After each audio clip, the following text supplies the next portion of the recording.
was suggesting that it was prepared to risk ties for India's cooperation on the matter. BNP leader Salahuddin Ahmed, a very senior leader, has said we have consistently pressed for her extradition in accordance with our laws.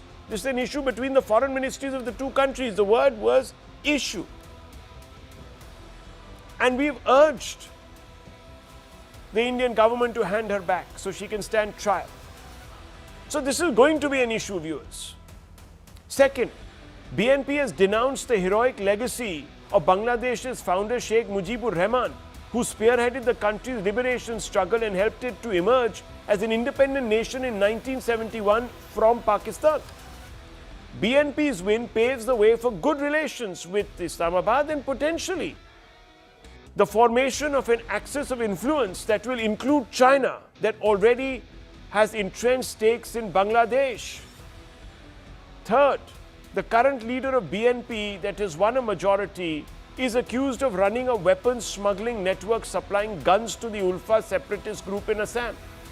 With that background, BNP chief Tariq Rahman, unlike his late mother Khalida Zia, is less likely to pander to India's core interests and concerns. And even Khalida Zia, viewers, when she was in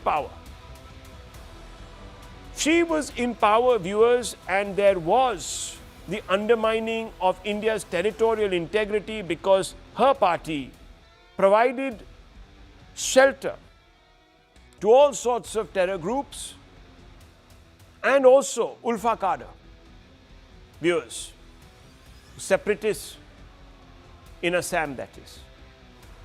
So there's a history there.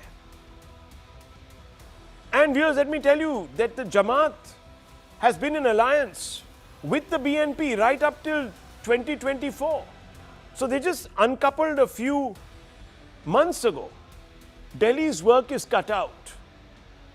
And finally, viewers, the Jamaat-e-Islami has emerged as the principal opposition, which marks a dangerous flirtation with once shunned Islamism in Bangladesh. A look at the electoral map there shows that the Jamaat is on India's doorstep. All those seats that are marked green are all on India's borders, and they are all the seats that were won by the Jamaat.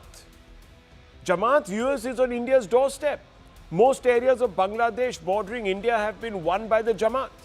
The concern is an immediate violence, but Islamist mobilization and radicalization in areas in Bangladesh contiguous with India. The emergence of the religious option says a lot about growing religious parochialism in Bangladesh society. And viewers, and let's bring that map back out again, because the Jamaat is where it is, up in the north, border of Assam, and right there, the border of Bengal, viewers, there is a concern that this area could become a staging ground for Islamist radicals primed by Pakistan's ISI. Remember, there is an ideological contiguity between the Islamists in Pakistan and the Islamists in Bangladesh. Time will tell, but clearly for the reasons above, Delhi can expect to encounter problems from Dhaka. And this is an issue, viewers. A lot of people will try to brush it under the carpet, but we have a problem. Let's, however, ask the experts. Let's open this up. And I want to first begin with Mr. Chaudhry. Mr. Salahuddin Chaudhry is a senior journalist, who's an observer on the ground. Very, very, very courageous man who speaks his mind in a country where that can earn you a sentence in jail. So, Mr. Salahuddin, thank you very much. But I have to ask you this question tonight. Is there a reason why New Delhi, I'm not talking about alarm, but needs to be a little skeptical about what has happened in Bangladesh, especially the emergence of the Jamaat from the periphery? Thank you very much, sir. First of all, I'd like to draw the kind of attention of my colleague, Mr. Sushant sir, into an issue that the statement of Salahuddin Ahmed, it is not very much the statement of BNP at this moment. Secondly, about the Jamaat capturing all the bordering areas during this election, Jamaat has spent over $500 million during this election campaign, and the major segment of this fund came from Beijing and Islamabad. So Beijing and Islamabad has a plot of planting Jamaat or capturing those sensitive areas through Jamaat, and Jamaat has succeeded. Now, where is the relief for us?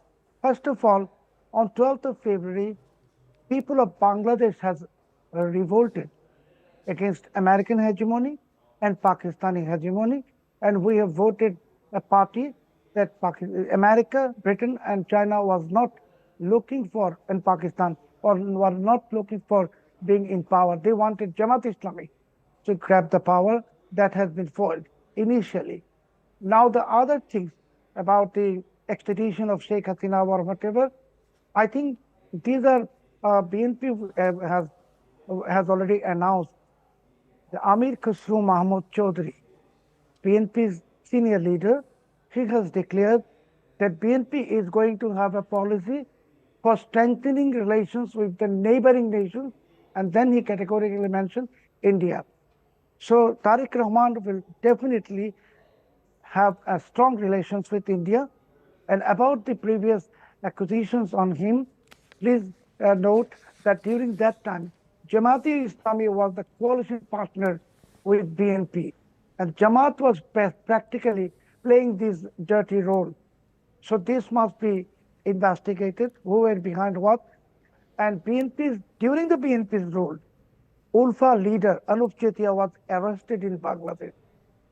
So we were already under the notorious rule of this the monster Muhammad Yunus. We are a bit relieved that at least we have a democratically elected government. Okay. And as to Sheikh Hasina, that's arguable. Democratic, yes. I mean, arguable statement, but we can come to that in just a few moments. I do take your point that the Jamaat was primed to win. So from that perspective, Sushant Sareen, the Jamaat haven't come sweeping into power. So that's one consolation. But I don't see much more than that, really.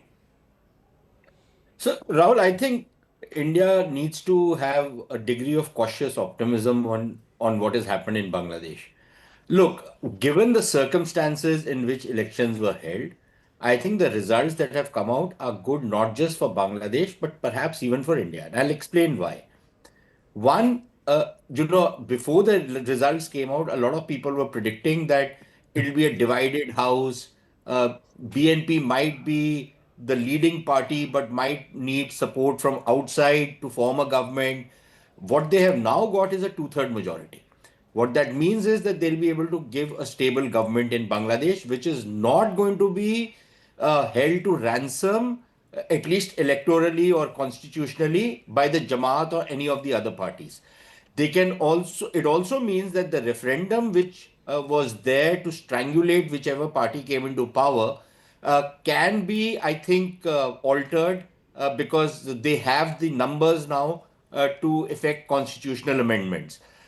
So from that point of view, it's good for Bangladesh. They'll be able to give stability, and the fact that the Jamaat, now this is troublesome, okay, you can see it both ways. But the fact that the Jamaat is going to be the principal opposition party for the foreseeable future means that the BNP will have a vested interest in keeping them at bay. At the same time, the fact that the Jamaat occupies the opposition space means that they have a certain field to play. They will raise hell. They will do all kinds of things to try and push the government on the back foot. So if I was in the BNP, I would recommend to them that, okay, you might have a beef with Sheikh Hasina, but you should create or open up some space for the Awami League to play the role of an opposition, even if it's outside the parliament. Because if the Awami League was to play opposition, it will constrict the space for Jamaat, and it will increase the space for the government for the foreseeable future. I would think that from that perspective, the result which has come out is one that India can live with. Of course, the proof of the pudding will be in the eating. Now, all those things that you have recounted in the past, they are true. you can look at it whichever way you want to look at it. But yes, those things happened. But please remember, somebody like Tariq Rahman has been in exile for almost 17 years, out of power for almost 20 years. People evolve. He's 60 years old, so he was like 40 years old, precocious at the point of time when he went into exile or lost power. 20 years in exile also teaches you a lot of things, brings in a certain degree of maturity, a certain better sense of how to see the world. And what Bangladesh is today, the linkages that developed between India and Bangladesh, forget about the last 1.5 years where that clown show was happening with this fellow Mohammed Yunus. But now that you have a permanent government in place, they will understand, if Bangladesh needs to develop, it needs to prosper, they don't have a choice but to have good relations with India. And for Indian security also, it is important to have good relations with Bangladesh. Now, if that better sense prevails, then there is no reason it might not be But what it was under. let me ask you on that point. That's an interesting one. Better relations with Bangladesh, India must have, but every time a statement is going to be issued by Sheikh Hasina from Indian soil, it's going to rankle the BNP. The BNP will be looking over its shoulder and it will see the hand of India on Sheikh Hasina. And that is going to create a problem. I mean, let's not run away from it. I'll just give you a corollary. Just think about it. If Rahul Gandhi tomorrow were Prime Minister and he were to flee, and Bangladesh or even Pakistan were to give him refuge, let's say Bangladesh were to give him refuge. Let's go like for like. And from there, he were to constantly attack, let's say, the Modi government that has come to power. I don't think the Modi government would be too happy. So if you just flip it around, it doesn't sound very good. No, okay. So let me flip the question which you have raised around again, right? One, I don't think in India, at least I hope, we never see a day where the leader of opposition has to run away from India and take refuge in a neighboring country. No, I mean, I'm being hypothetical, but let's get to the point. Because I know. when But you I don't have think, somebody... But even if, one second, look, it is one thing for a political leader to have taken refuge in a neighboring country, as has happened in the case of Sheikh Hasina. It is quite another for a neighboring country to give refuge to an insurgent, a terrorist, a separatist. No, but she's These are now two separate. convicted under Now, the Bangla law. And this is what I'm saying, sir. They consider her to be a person listen, who is a under fugitive. the Bangla law, Rahul, under Bangladesh's law, there were so many people who were sentenced to prison terms in absentia. So, when the political equations change, those laws change. It is the same. You Bangladesh think so? government. One second, let me bring in Mr. Chaudhary. You think so, sir? Okay, Is let it me all ask you one forgotten, question. clean Let me slate? ask you one question. You can keep Let me Ms. ask you Sheikh one Hasina question. and she can keep... How is it? No, Rahul, allow me to ask you one question. This is something which I think people in Bangladesh need to ask themselves.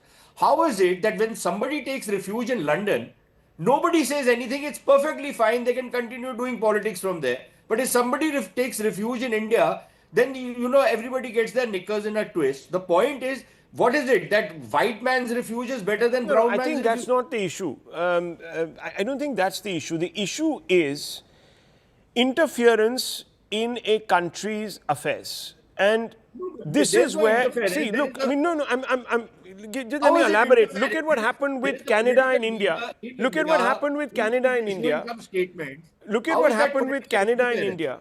One Are we second. telling Sheikh Hasina to issue statements? We are not. No, but She's she issuing is. But statements of her own volition. She's using our soil to politicize a situation or to play politics. And that tantamounts to, it's the same example that I want to use with Canada or with extremists, Sikh extremists who are sitting in England. It does create a friction. Let's not But forget. again, Hasina is not an extremist. She's a political leader, a Well, bona a fide lot of political people, as I'm saying, at least the current dispensation sees her as somebody who is militating against the interests. Worse, seditious character militating against the interests of Bangladesh, that she was selling it out. These are the charges that have been brought against her. So, and all sorts of other crimes that she supposedly has conducted using secret a lot of police those and so on and so charges are forth. utterly ridiculous. No, that's fine. I'm They just don't saying. stand for good reason because Sheikh Politics. Hasina, to her Okay. credit, Okay. actually built up the I think Bangladesh. let me open this up. Let's open this up. I follow the trajectory of your thoughts. You're being cautiously optimistic. Let's ask the other two gents.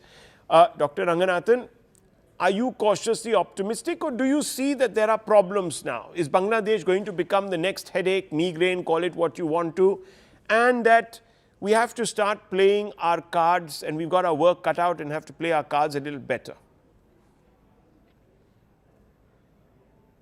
Rahul, first of all, thank you for putting the entire debate in a brilliant perspective through your primer just now and through what you've tweeted earlier.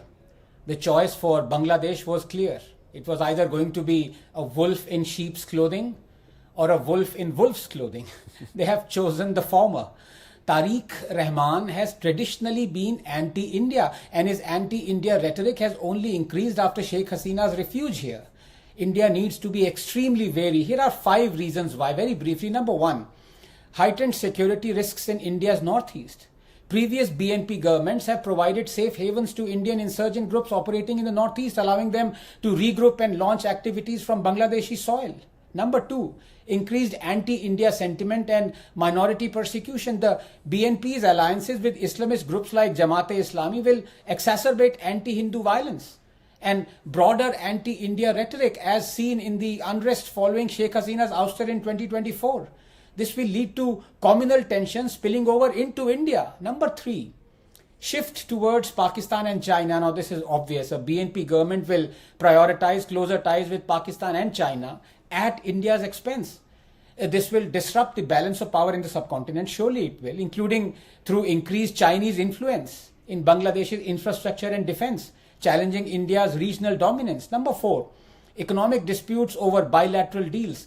BNP has signaled intentions to review and renegotiate agreements with Indian firms, especially on power projects, as you know. This could lead to trade disruptions. And finally, 5, challenges in border control and migration. Reduced cooperation on issues like illegal infiltration and border security will worsen. They already are, fueling domestic political issues in Indian states like West Bengal and Assam, more so as both these border states go for elections. Rahul, let us understand that most of the places where that rabid jihadi Jamaat-e-Islami party has won are all at the India-Bangladesh border. But you know, at a broader level, and please give me 30 seconds, remember the recent open threat by the Muslim AIMIM MLA against setting up an army camp in the vulnerable Siliguri Chicken Neck corridor, signaling that India is not allowed to build an army camp on its own land to protect its own? Well, you have Bangladeshi Muslims wanting to attack the corridor and take away the 7 sisters. You have Pakistani Muslims planning attacks from Nepal to wring the chicken neck. And now you have the missing part of the Holy Trinity.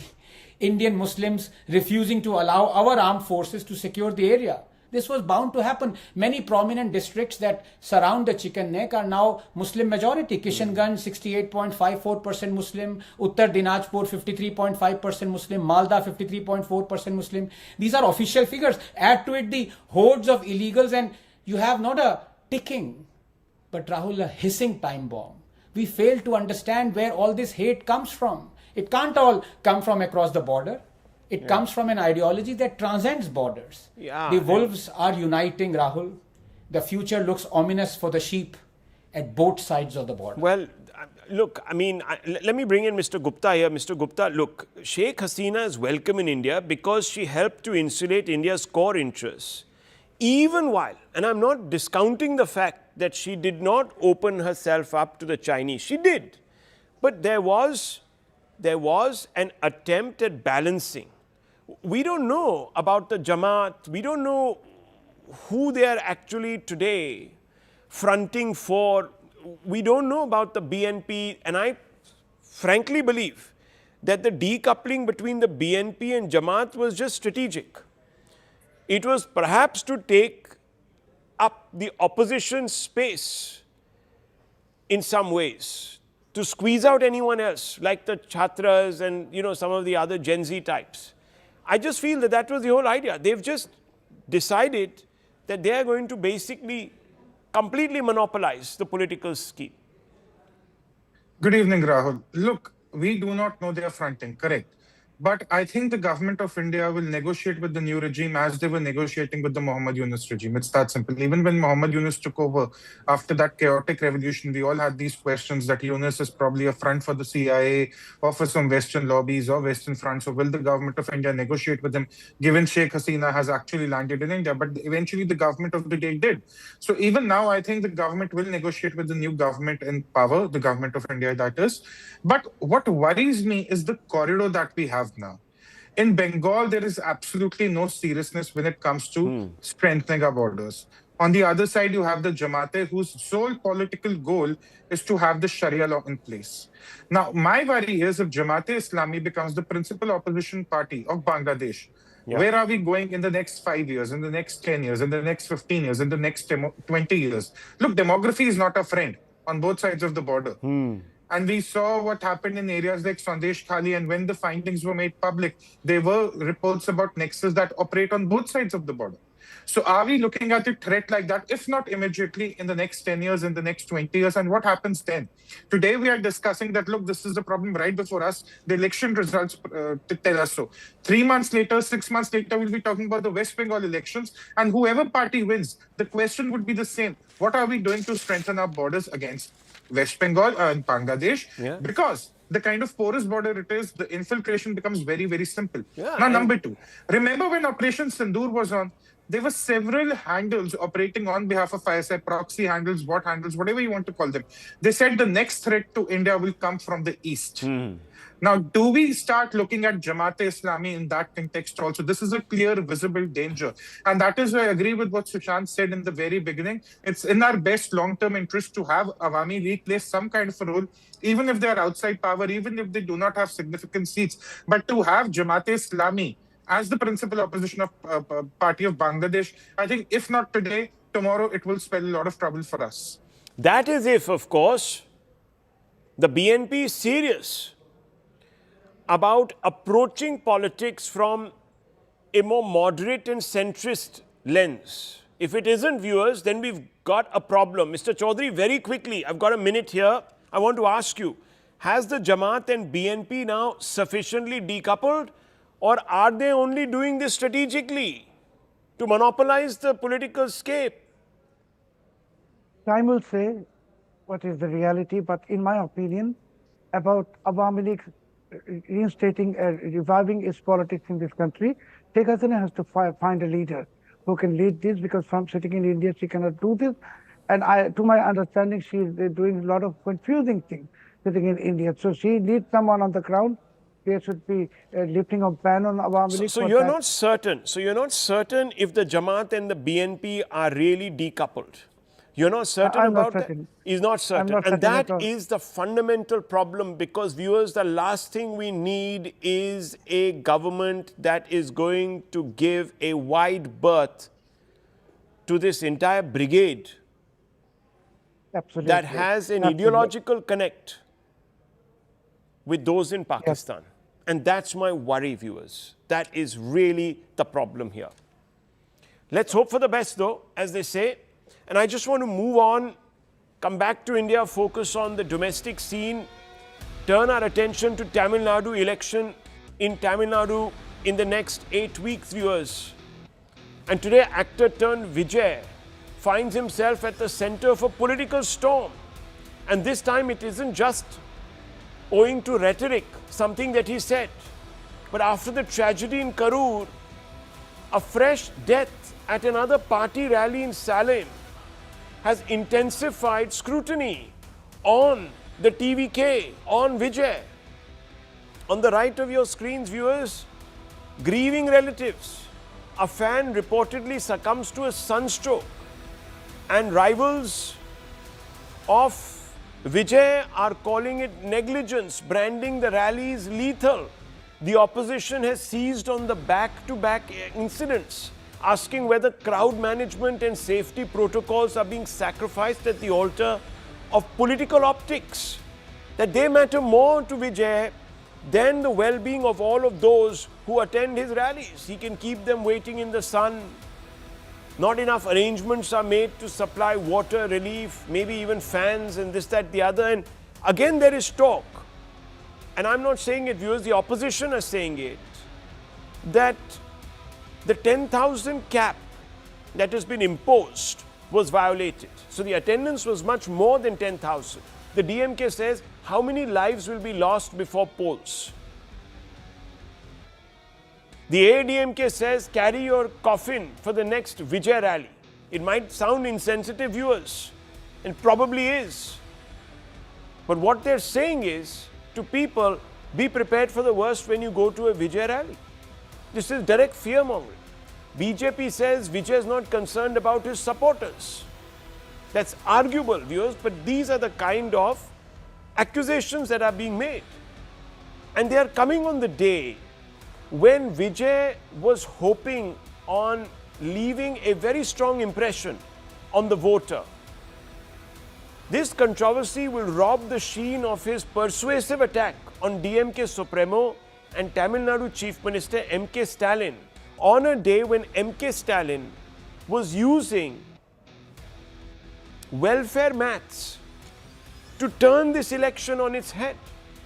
In fact, M.K. Stalin has topped up a scheme providing direct benefit transfers to women. Now, you will remember that these schemes have been used in different states, but Stalin sees it as an essential tool to financially empower women.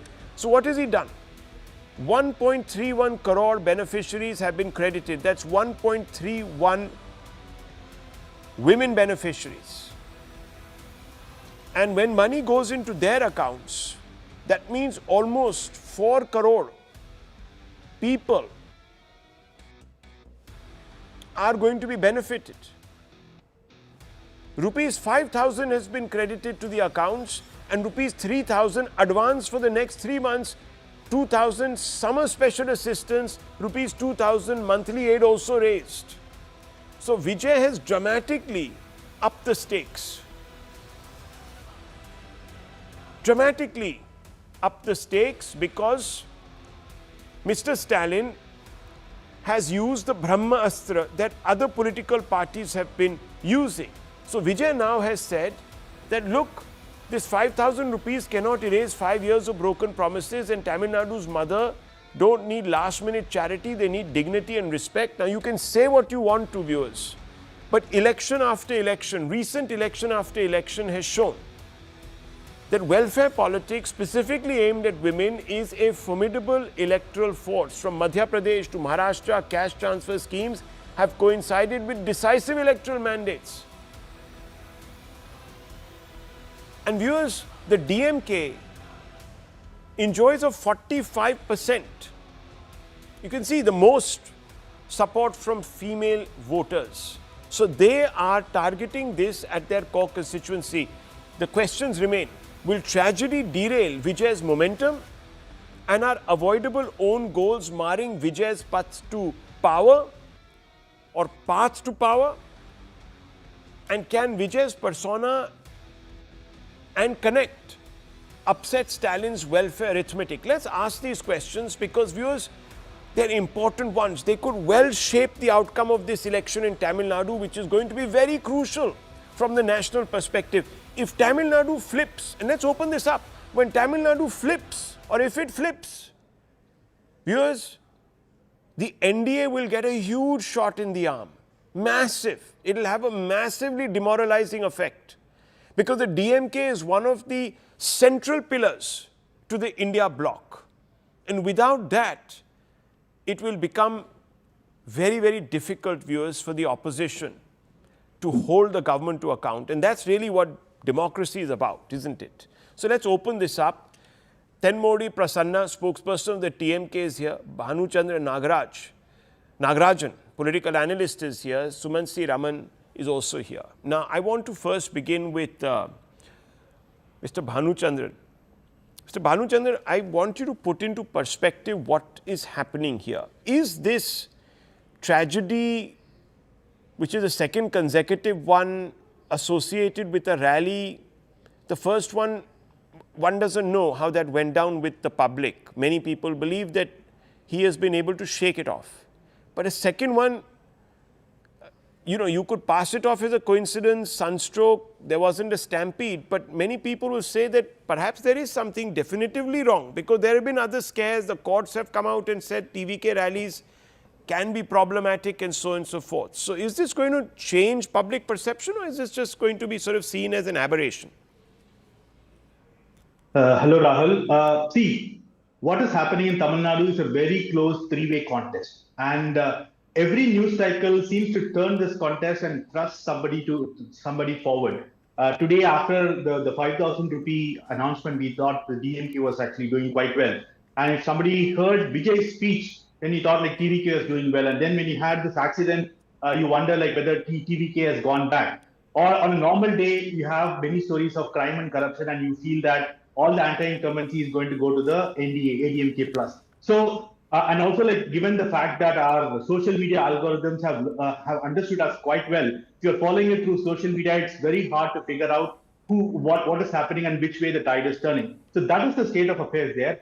And if it is a close three-way contest, the only thing that we can say with certainty right now, we are for a couple of months before the election, is that the DMK will find it very hard to like cross the halfway mark or even come to 100, right? And this is the reason why the DMK is panicking and sort of, in a mode where they are actually like resorting to like, aggressive campaigning and, announcements like what we had today. One of the things that analysts and, many survey people actually forget is that there is something called anchoring bias, right? So the DMK scored 38% votes in 2021, and that seems to have anchored people's minds, and they are now trying to figure out how less they can come from 38%. But in 2011, the DMK just scored 22%, right? And given the anti-incumbency, and now they have voters have many choices. They have the ADMK plus NDA, then you have TVK, and also if you go down south, there is an option of NTK Seaman. So I think there's going to be a substantial reduction of the votes from DMK, and it is looking quite dicey for them, and that is the fact. And you can see it in online chatter as well, where the usual very aggressive memes are coming out from the DMK side, which is being countered by the others. So we are all set for a humdinger of an election. No, I'm asking you, look, I mean, all of this, look, I know that you are somebody who is hoping that the AIDMK can make a mark. So, are we seeing somebody with a slight interest here to promote that point of view and say this is a genuine three-way contest, it's very close, it could swing on 2 or 3% and so on and so forth? Or is Mr. Stalin today, has he sealed it with welfare arithmetic of the kind that we've seen? And I want to bring in Dr. Raman, but just a very quick one from you, Mr. Nagarajan. So I'll just tell you one factoid, Rahul. The thing is, AGMK Plus is the only coalition right now that can claim a 30% floor. Okay, basically like 20% of ADMK, 5-6% of BJP, 3-4% of PMK, and like 1%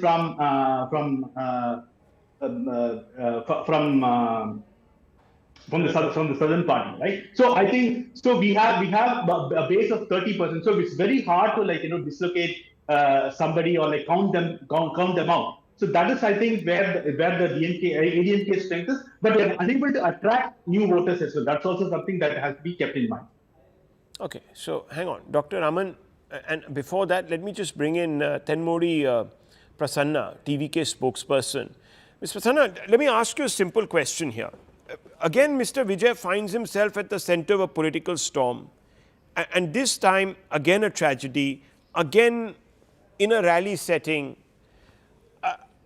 Is this now becoming a consistent pattern born out of a certain sense of maybe negligence or a kind of entitlement that, look, don't really have to care about my fans? Why is this happening? First, our deepest condolences to the person who lost his life and the family who is missing him. It is very unfortunate, and we have made all the necessary arrangements, right from ambulance, water, and then the other facilities, whichever is needed, and it is like enough space. And in each of the cubicle, we have allowed only 50% of occupancy. We have given less than 5,000 passes, like nearly 4,998 passes, and we clearly said that the people who has pass only will be allowed to the venue. And we were very clear about that. What we are trying to say is like it is unfortunate, but it is not like solely we are responsible. The person was already having a heart attack earlier, and due to heat stroke it happened. But we have made all the necessary arrangements. We made sure that enough ambulances, enough water, and our cadres immediately helped him, did the first aid, and then we sent him to the hospital. So in that case, it is not a negligence. We really care about the people and the cadres and the fans, whoever coming to the venue. But now it is not more than fans. They are the followers of TVK as a political party, and we have taken the necessary arrangements and we have taken necessary action. So I want to clarify that. Okay, so you're saying that, look, I mean, it's an unfortunate thing, and we are, of course, very regretful that this has happened, but this was born out of a natural occurrence, really, natural happenstance, nothing to do with us. Dr. Raman, are the voters going to see it this way? Because clearly the AIDMK, the DMK are making this about willful negligence, about a certain disregard, about Vijay seeing himself as a star first and then a sevak or what have you. Look, Rahul, I think that what happened today is unfortunate, but almost at every major rally, you have people fainting. Tell me, ask them to name 3 or 4 rallies where they have put up some kind of shelter or cover on top. I mean, we saw, for instance, the Prime Minister's rally, we've seen DMK rallies where they have these pandals where people can at least sit. You call people from 7 o'clock in the morning and you turn up at 12 o'clock in the afternoon, people are standing in the hot sun. Why do you do this? And you're not doing it the first time. There was a rally that they held in Madurai where, live images were coming of people just fainting. I mean, and many of them women. So, and what happened in Karur, everybody knows, the whole country knows. So I don't understand this reluctance to organize these things properly. I mean, the state government is also to blame.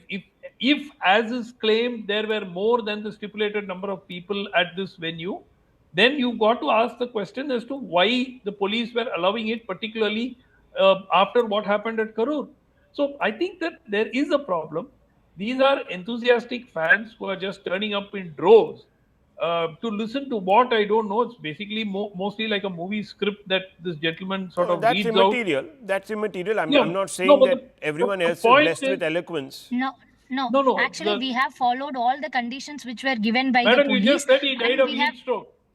You just said that he died of a heat stroke. But it does What does appear that mean? from here that there You is no said it. cover. There is no cover. You can see that this is quite bare and it is hot. So the time mentioned is 12 to 3. We didn't say like from 7 it will start. The time mentioned is 12 to 3 and the event started within the given time, and we gave passes and we say only the people with passes will be allowed. I don't and think all those things. we're not sitting here. No, hang on, gentlemen. In the evening? Okay, doctor. Why can't you doctor. hold it in the evening? Okay, one second. What is it that Ms. means Prasanna, one second. every Doctor, rally of TVK has to be held in the middle of the day? I just want to come in. We're not sitting here in judgment, viewers. Everything has been in the middle of the day. No, that's fine. We're not sitting here in judgment. We're only asking simple questions. Are the voters, the prospective voters, going to look beyond these series of tragedies, or are they going to see them as evidence that perhaps Mr. Vijay lacks the administrative acumen? I don't know. No, it is clearly no. It is clearly no. Okay, fair enough, ma'am. I'm just asking these questions. I'm just Madam, putting them out there. Hold these rallies in the Okay, evening? one second. Please And secondly, if the opposition is being opportunistic and trying to suggest that there was more to this than meets the eye. That having been said, viewers, there is this master stroke that Mr. Stalin has now played. How will that impact this election and the choices that voters are going to make? That is a fundamental question, viewers. In the past, and we've seen a huge number of elections, it can prove to be a lethal weapon. I need to move on because, viewers, let's focus a little bit on the national picture. The Epstein file row has acquired a political life of its own here in India. The opposition, as is visible from these pictures, is seeking a response from the government after it transpired that one of its senior ministers had met and also exchanged several emails with the pedophile serial sex offender Jeffrey Epstein much after his depravities became public. The opposition is not satisfied by the numerous explanations offered by Minister Hardeep Singh Puri and is seeking his sacking. Several leaders of the opposition have come out and have said that they don't buy Mr. Hardeep Puri's defense. Hardeep Puri found himself in the eye of a storm after unsealed files revealed multiple email exchanges and at least 3 to 4 confirmed meetings between himself and convicted sex offender Jeffrey Epstein at Epstein's Island, Manhattan residence, not island, rather Manhattan residence between 2014 and 2017. Critics point out that these interactions occurred well after Epstein's 2008 conviction for soliciting a minor for pedophilia. They question why a career diplomat and future cabinet minister was networking with a known offender. In a leaked email from October 2014, Puri reportedly addressed Epstein as my friend and asked for any advice regarding a meeting with LinkedIn co-founder. Opposition figures have highlighted emails suggesting Puri used his diplomatic influence to assist an associate of Epstein with a fast-tracked Indian visa in 2014. Congress leaders have used this to argue the association were more than just professional or incidental. This charge has been contested by Mr. Puri. Mr. Puri insists the interactions were networking, incidental, part of a wider diplomatic ecosystem. He says he was cut off contact once he realized what the guy was. His words, not mine. He dismisses the charges as buffoonery. That in some is his defense. It's on your screens. I didn't visit Jeffrey Epstein's private island. I cut off contact when I realized that who the guy was. Met Epstein only 3-4 times as part of an official delegation. Came in contact with Epstein during my stint with an organization called the IPI. Interactions between 2014-2017 were part of networking. Interactions included LinkedIn co-founder Reid Hoffman. The allegations were buffoonery and a smear campaign. Introductions had nothing to do with wrongdoing or criminal offense. I was a far-sighted private citizen, not part of government in November 2014. Viewers, the political lines are now sharply drawn. The opposition says this is about judgment, propriety, and the standards expected of a public figure. The Congress says public life demands instinctive distance from tainted power, especially when the taint involves the exploitation of minors. The NDA calls it slander. Mr. Puri says that this is buffoonery. But beyond the partisan noise lies a simpler question. When Jeffrey Epstein's 2008 conviction for soliciting a minor was already public record, what threshold of caution should apply? Even if no law was broken, was the bar merely legal or also moral? Is this opportunism by the opposition or is it accountability in action? Let's ask these questions tonight. And I want to first begin with Mr. Tuhin Sinha. Mr. Sinha, the nub of this argument is encompassed by one question. What is the threshold of caution that one must apply while meeting somebody who is a convicted pedophile, who has a known background, who has been in and out of jail, who has solicited young girl children for the rich and famous? Well, Rahul, should an individual like that even be fraternized with? And is not knowing a defense? Well, Rahul, let me make a few points very clear. These interactions happened when Hardeep Puri ji was a private citizen. He had nothing to do with Indian government. Number two, these meetings were part of a delegation. Like Rahul Gandhi also met Ilhana Omar. We can't accuse him of, adding to her anti-India and anti-Kashmir agenda. So Rahul Gandhi was very clever to say we met as part of a delegation. No, but hang on. But with Rahul Gandhi, you do by association. No, but I'm asking you. But you do. You say that Rahul Gandhi should not have met Ilhan Omar. This is consistent with Rahul Gandhi's alleged anti-nationalism. We ask him questions because, Ilhana Omar is not the only example. We can give him, I can give another example. Salil Shetty, the vice president of Open Society Foundation, was with him for a good 20 days during his Bharat Jodo Yatra. So Rahul Gandhi has a lot more to answer about his Soros association than Hardeep Puri has to answer about the imagined Ilhan Omar Epstein is not a pedophile. Number three. Hang on. Ilhan Omar might be a large number of things, but she's not a pedophile. There's a distinction. I'm only trying to draw that distinction to Insina. You are talking about somebody who has already gone to jail. So let's pick the right analogies, please. Let me make it. Yeah, sure. Let me make it very clear that anybody engaging with a pedophile is not acceptable, especially if you are aware of the credentials. But over here, Hardeep Puri ji has made it clear these meetings were as part of a delegation. We don't know how many people were part of a delegation. There could have been 20 people. As far as the business interaction goes, he has quoted from his email. And that email, mind you, is to the CEO of LinkedIn.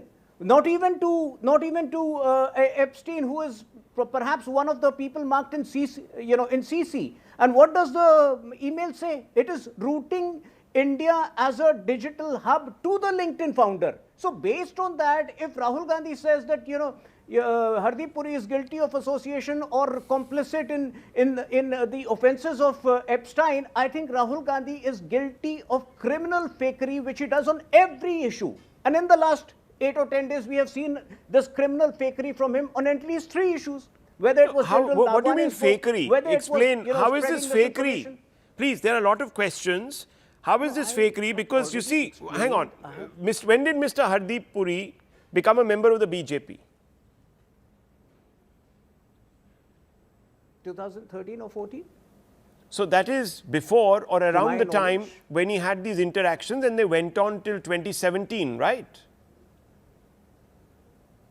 No, but these interactions were part of a group, part of a business delegation. And he has himself clarified that when he figured out the credentials of this man, he felt uncomfortable going ahead. And then he stopped. That's what he said. Okay, Dr. Raman. Rahul, there are 2-3 points here. What is even more concerning is that all these meetings appear to have happened when he was as a private citizen. In fact, when you are in government, you often have to deal with the most unsavory people because it often could be part of your job. But this is bizarre. This man was a private citizen. He says he was representing some organization, and here he was going and having multiple meetings by his own admission. And I don't know whether you saw the references online. Apparently, there are 430 references in emails to Mr. Puri. And this is somebody who says who met him as part of delegation 3-4 times. 430. That's what Mahua Maitra has put out, and so many others have also I'm only said saying, 430. what is the point you're making? So he says that I didn't know about this man's past. That's what he says. How can you not know? He was already convicted. How can you say you don't know it? And you have been a former ambassador of this country to the United States. It's not that you're a nobody to say that you didn't know. Look, Rahul, this is a very, very simple issue here. Across the world, we have seen this pattern of people. First, they say, no, I don't know who Epstein is. Then some male name comes out. Then they say, yeah, I know Epstein. I met him once. Then more mails come out. No, actually, I met him a few times, but I have not, met him non-professionally. It was all for professional meetings. Then more mails come out. Then they say, yeah, I may have visited his island, but it was only for professional reasons to discuss networking opportunities or whatever. And finally, there are some photos which come out of these people, and that's what we have seen in Peter Mandelson's case and so many other cases. My point is very simple: how is the judgment of this gentleman to be trusted if he has knowingly he had says multiple no, meetings? The conviction was done. If he says he didn't know, then even more worrying. Well, I mean, even more worrying. I asked that question. Can you claim ignorance? If he didn't know, but he claims that he didn't know. So you can't say knowingly, if he allegedly. Didn't know, it's even Allegedly. Worse. Okay, Rahul, one second. If he didn't know, it's worse. Okay, if he didn't know, it's worse. He was caught napping at the wheel. That's even worse. Because the question I asked was, what threshold of caution should apply when you're interacting with individuals such as this? Do you have a moral obligation? Because your meetings could be ending up, even a series of meetings could end up legitimizing an individual of this stinking nature. He's a pedophile, viewers. He's a pedophile. He was abusing underage little girls, girl children, and supplying them as part of a racket to other influential people in the world, including some prince of UK and so on and so forth. So, Dr. Ranganathan, where do you come in on this? I know that you have association with the Puris.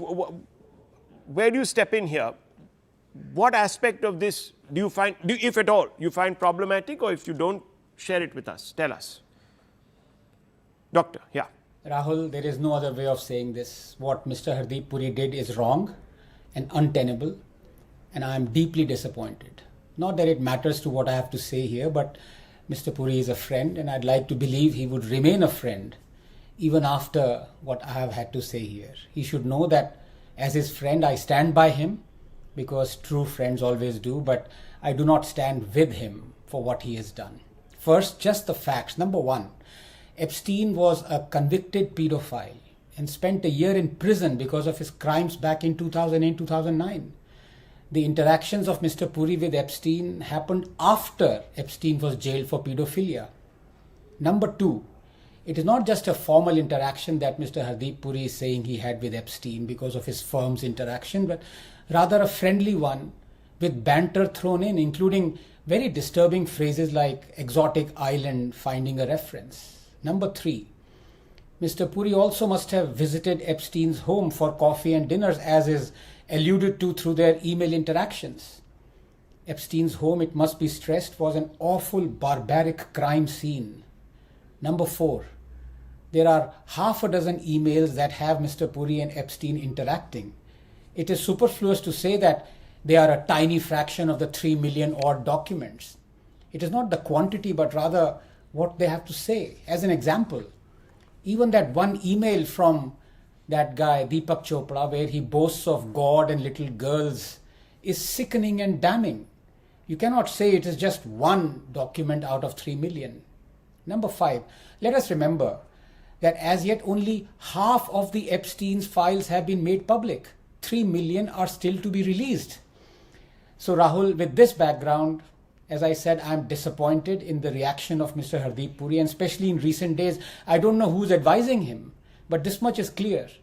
Rather than going on the offensive and doubling down, Mr. Puri should have straight away apologized for interacting with Epstein, despite Epstein having served a jail term as a convicted pedophile.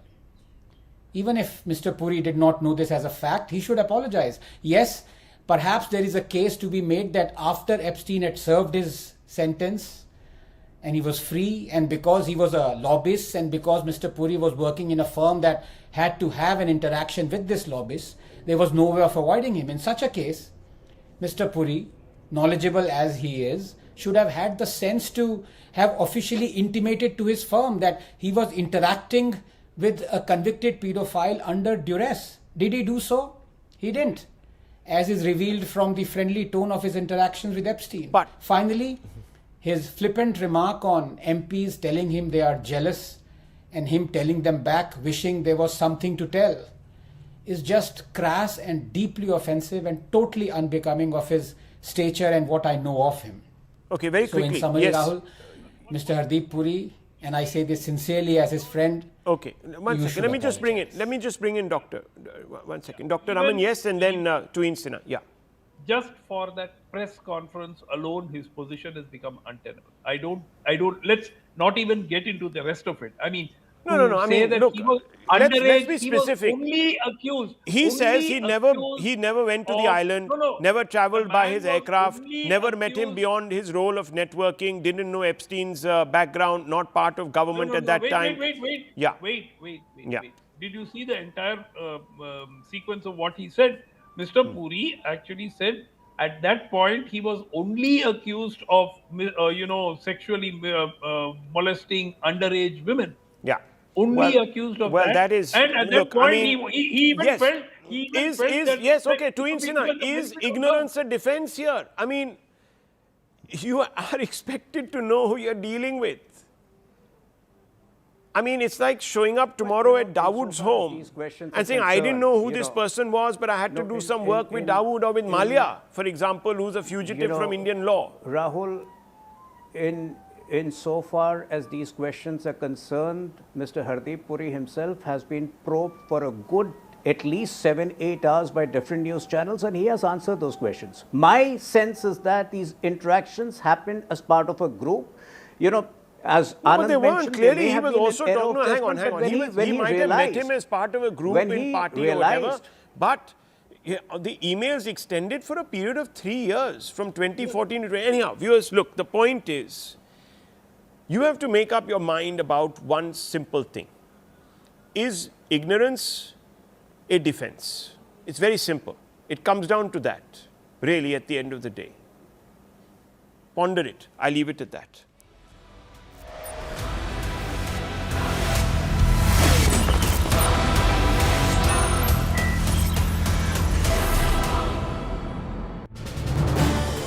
This is News 18 Network.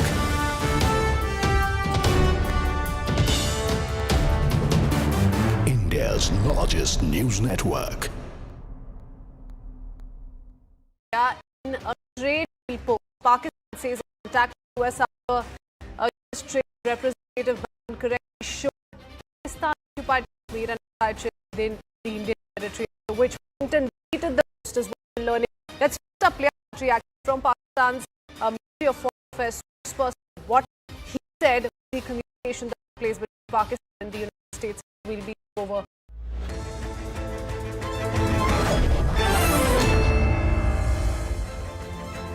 Good evening and a warm welcome. I'm Reha Atul and you're watching Plain Speak.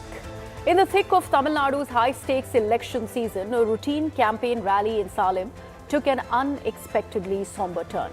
A 37-year-old man identified as Suraj collapsed during a public meeting addressed by the TVK President Vijay and was later declared dead in hospital, reportedly of a heart attack.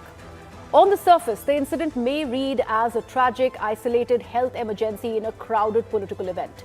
Yet, in a moment when every gesture is scrutinized and every misfortune is quickly woven into a larger fabric of electoral warfare, the death has already been seized upon by political rivals and commentators alike.